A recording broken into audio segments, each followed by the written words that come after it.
Hey folks, I'm Cooper Johnson. I'm the voice user experience designer here at GridSpace. We are a company that builds voice AI technology, namely Grace, who is our virtual voice agent. A virtual voice agent is something very specific in this year, 2024. It is a piece of software that engages in natural human speech with a human being. But also necessarily in this day and age, a virtual voice agent must be powered by the current generation of AI, which is to say large language models, as we've all heard of.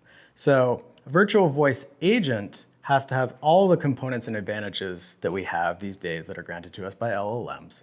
So we are going to have a virtual voice agent that has a text-to-speech model, which gives it a human voice based on sampling lots of data from a human voice that was collected sometime previously.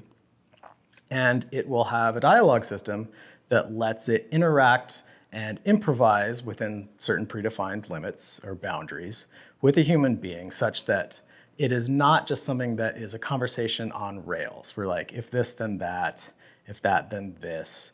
That's very prone to breaking. It needs to be robust so that its dialogue system can handle digressions, interruptions to the conversation, basically taking all the ways that a conversation can get back on track and having the ability without human intervention or human over-design to get the conversation back on track.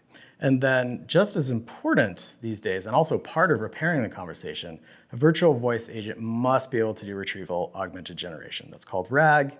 And at GridSpace, we refer to that as pulling from a knowledge base.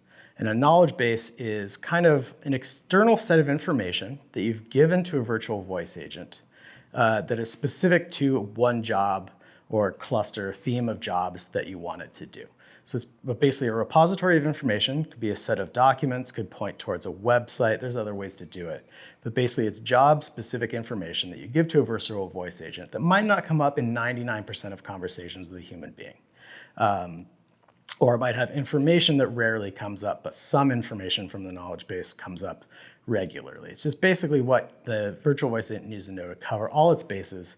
If a human being asks a question out of left field, that's something that you would want a human being who's operating the phone to know, to like, oh, if a human being asks, oh, what are the hours of the clinic, Grace, that you represent?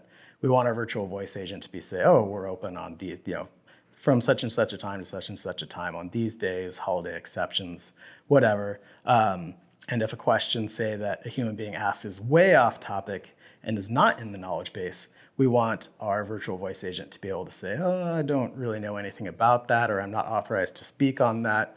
So we give a virtual voice agent a knowledge base so that it knows what it should talk about and can speak factually about correctly without providing false information, and also to know that anything that's outside that scope is probably not something it should be talking about. So when you combine all of those things, necessarily, you get a virtual voice agent. It's something that can speak with a text-to-speech model where it has a very natural sounding human voice. It has a dialogue system where it can achieve the task that you've set out for it, but is not so rigidly on rails that it will break if something slightly unexpected happens, or if something very unexpected happens. And it also has a knowledge base where it can do retrieval augmented generation of dialogue to provide answers on demand to a human being who wants to know something or is confused about something, or just needs a clarification. So combine all those things, you have a virtual voice agent. Miss any one of those, you got something else. Signing off, I'm Cooper Johnson, the voice user experience designer here at GridSpace. We love to talk about voice AI adjacent topics here. So if there's anything about virtual voice agents you want to know more about, get into detail about, or anything kind of similar to that, let us know. We will be happy to talk.